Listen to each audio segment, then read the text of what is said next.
Hello students, today we will continue our previous chapter, that was chapter number 11, force and pressure, and this is video number 2. Today we are going to read about the classification of force or types of forces. Forces can be of two types. One is contact force and the second one is non-contact force. When we talk about contact force, this is the type of force which acts between objects in physical contact when you are in touch with another object. So first one is the muscular force exerted by muscles of the body. Second one is the mechanical force which is exerted by a machine to do work.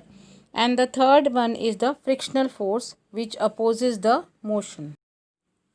Here in this slide you can see that a boy is using muscular force to lift a bucket, another boy is using muscular force to kick a football, and a girl is riding a bicycle with the help of the muscular force to pedal the bicycle.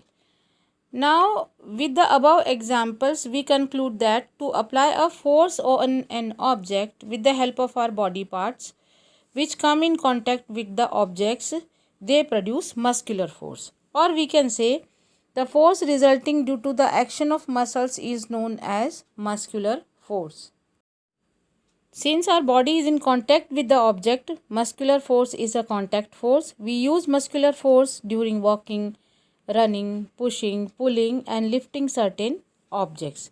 Animals like elephants and bullocks perform various tasks such as carrying heavy loads, ploughing fields, pulling carts with the help of muscular force.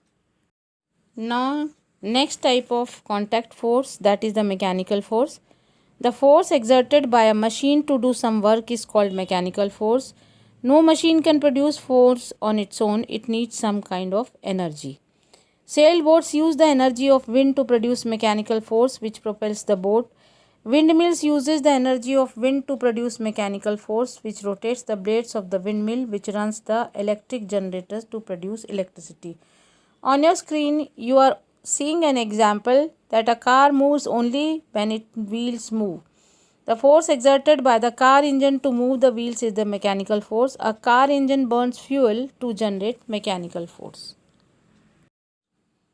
Now we will read about frictional force. A ball rolling around the ground gradually slows down and finally comes to rest. We find no visible force appears to be acting on the ball. Yet its speed gradually decreases and finally it comes to rest after some time.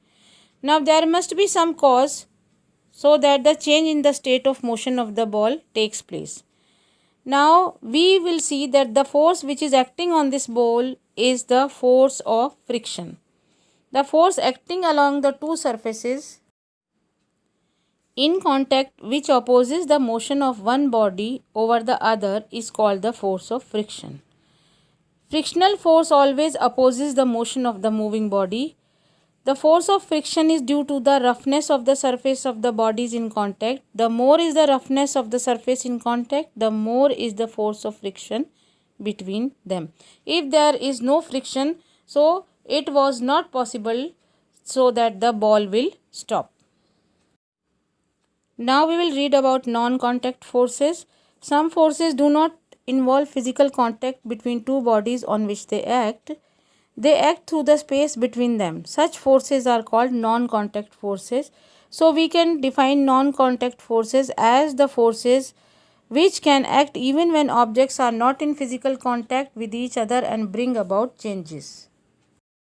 The types of non-contact forces are magnetic force, electrostatic force and the gravitational force or the force of gravitation. Now first of all we will read about magnetic force. When we bring a magnet near iron clip, we do not touch the magnet to the iron clip. Still the iron clips move from their original position towards the magnet under the influence of magnetic force.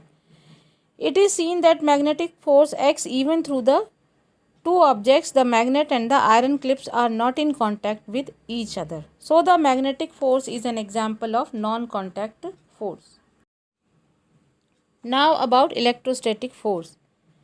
When we bring a plastic comb close to a heap of small pieces of paper, nothing extraordinary happens. When we rub a plastic comb several times in dry hair and bring it near a heap of small pieces of paper, they are attracted by the comb.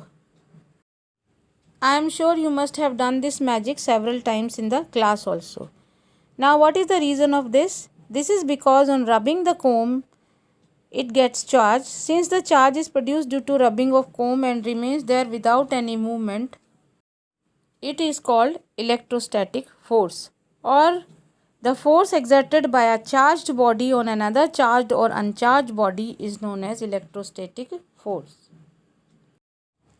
Here in this example, you are seeing that a boy is throwing a ball, or we can say when we throw an object upwards, it falls down towards the earth. Since the ball falls downwards, there must be a force acting on it.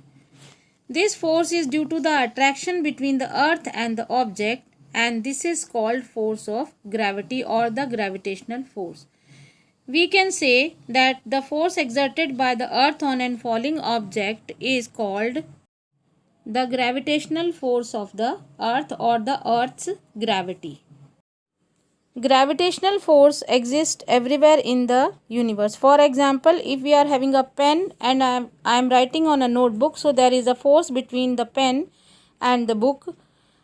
And if we are holding a tree or we are near a tree, you can say that the tree is also having a force and we are also having a force.